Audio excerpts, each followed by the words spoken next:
আসসালামু আলাইকুম আমার ভাই ও বন্ধুরা, দেখেন এটা হচ্ছে দেশি শসা, লুডুস রান্না করছে, এটা খাবো আর কি। আর এই যে হয়েছে দেখেন,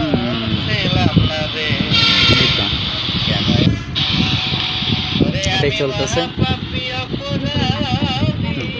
এটা হচ্ছে আমার দুপুরের লাঞ্চের খাবার। আর কি খাইতাম গো, মুখে রুচি নাইকা বিদায় কিন্তু এরকম খাবার খাইতেছে, বুঝছেন?